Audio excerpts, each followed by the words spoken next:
Selamat datang di channel Simulasiku. Di channel ini kita akan membahas tentang persiapan SBMPTN, mandiri, beasiswa, dan juga kampus-kampus impianmu. Inilah rahasia meningkatkan motivasi belajar yang wajib kamu tahu.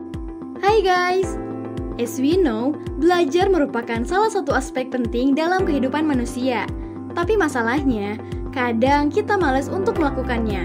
Ayo ngaku deh, siapa di sini yang mulai ngerasa mager buat belajar? Apalagi di masa pandemi kayak sekarang, semuanya online. Udah mager, bosen pula di rumah aja. Tapi kamu nggak sendirian kok. Banyak orang di luar sana pasti merasakan hal yang sama juga. Terus, gimana sih caranya untuk menumbuhkan dan meningkatkan motivasi belajar? Rahasianya ada di video ini loh. Tunggu dulu. Sebelum lanjut menonton, jangan lupa untuk like, subscribe, beri komentar, dan nyalakan lonceng notifikasinya ya, biar kamu nggak ketinggalan video terbaru. Yuk, langsung aja. 1. Ketahui tipe belajar. Kamu yang mana? Sebelum kamu melakukan proses pembelajaran, alangkah baiknya kamu mengetahui terlebih dahulu tipe-tipe gaya belajar. Tujuannya agar setelah kamu tahu, kamu bisa lebih fokus dan lebih memudahkan dalam proses belajar. Tapi, udah tahu belum nih tipe-tipe gaya belajar ada apa aja?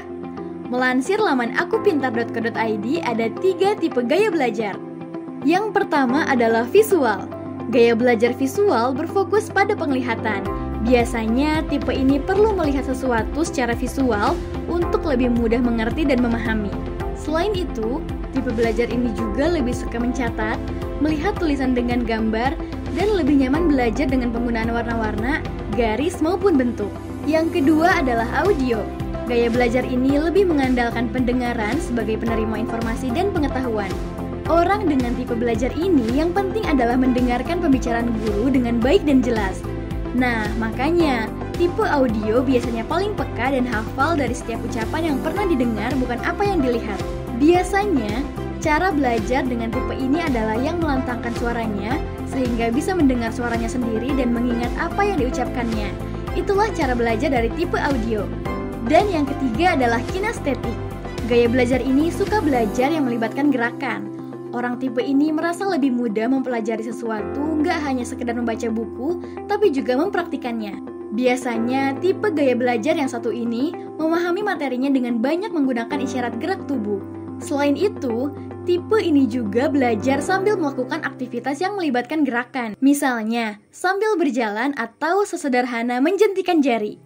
2. Buatlah agenda belajar. Langkah selanjutnya adalah dengan membuat perencanaan yang jelas. Jika kamu belajar tanpa tahu apa yang harus dilakukan selanjutnya, maka kamu akan menghabiskan waktu untuk hal-hal yang kurang penting. Contohnya, buatlah daftar apa saja yang hendak kamu pelajari dan batasi juga dengan jumlah waktu tertentu. 3. Cari suasana yang tepat. Sebenarnya, nggak ada istilah suasana yang tepat. Semua suasana menjadi tepat kalau kamu berhasil mengontrol diri sendiri. Cari tempat belajar yang nyaman dan membuat kamu fokus untuk belajar. Misalnya di kafe, di taman, atau di kamar. Kamu juga bisa meningkatkan mood kamu dengan cara belajar sambil mendengarkan musik yang kamu suka. Kadang, secangkir teh atau coklat panas juga bisa membuat suasana belajar kamu menjadi lebih sempurna. Atau bisa juga menyalakan lilin aromaterapi yang bisa bikin kamu rileks, nyaman, dan pastinya meningkatkan mood kamu untuk belajar. 4. Hindari gangguan belajar. Seringkali gangguan saat belajar menghambat proses penyerapan materi. Untuk memperoleh suasana belajar yang baik, hindarilah gangguan belajar yang mungkin terjadi. Aturlah waktu untuk bermain gadget, bermain media sosial, melihat televisi, dan game online agar tidak mengganggu waktu belajar. Usahakan tidak ada sesuatu di sekeliling yang dapat mengalihkan fokus belajarmu. 5. Belajar bersama teman. Kalau kamu ngerasa bosan dan malas belajar sendiri, belajar bareng teman bisa menjadi solusi. Selain akan menjadikan motivasi belajar dan penyemangat, belajar dengan sistem diskusi biasanya membuat kita lebih mudah memahami sesuatu. Tapi jangan sampai belajar bareng teman ini justru jadi nggak efektif karena terlalu banyak digunakan untuk mengobrol ataupun bermain. 6. Punya tujuan yang kuat.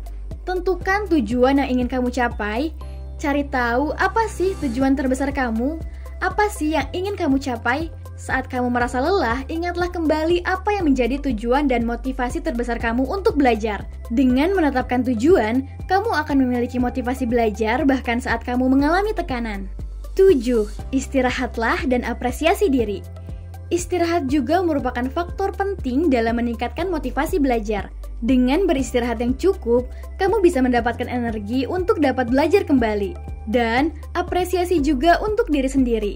Ini adalah cara yang hebat dalam mempertahankan motivasi belajar. Ketika kamu berhasil mempelajari suatu hal, berikan penghargaan kecil. Misalnya, membeli suatu barang yang kamu sukai.